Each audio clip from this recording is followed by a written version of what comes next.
Core training is not a fad. It's not going away, but unfortunately there's a lot of people out there that are still thinking BOSU balls and stability balls and crunches and just isolation exercises. But the truth is, when you learn how to use those muscles properly and functionally, you never stop doing core. It's always working, always turned on while you're doing exercises for the rest of your body.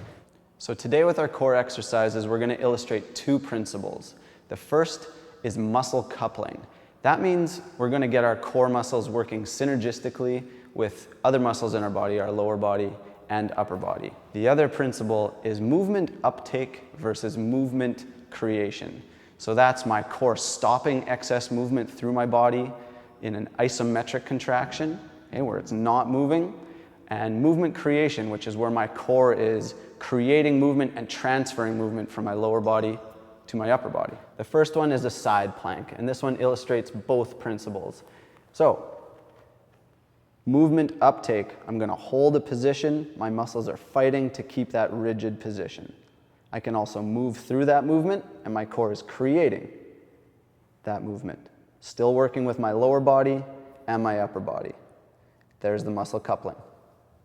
Now I can improve that movement, and I can create a little bit more rotation. Okay, go through a different spinal movement. And I can modify that to be even a little bit easier by going to my knee, creating a shorter distance from my shoulder to my lower body. So a slightly more advanced but perfectly common upper body exercise is a shoulder press.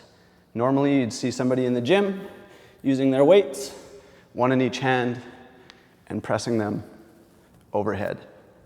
With this exercise, I'm in a balanced system. If I were to drop one dumbbell, now creating an unbalanced system, and press that dumbbell over my head, my core is working hard to uptake that excess movement, and I'm ensuring there's no movement. Now I can take that exercise one step further and have my core create movement.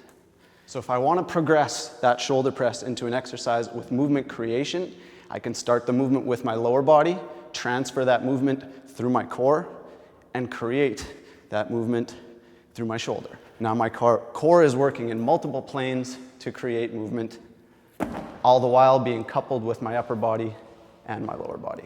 So now that you have a little bit more knowledge, try and expand your core training repertoire. If you're still unsure at this moment, maybe you can talk to a CSEP certified personal trainer for a few more core ideas.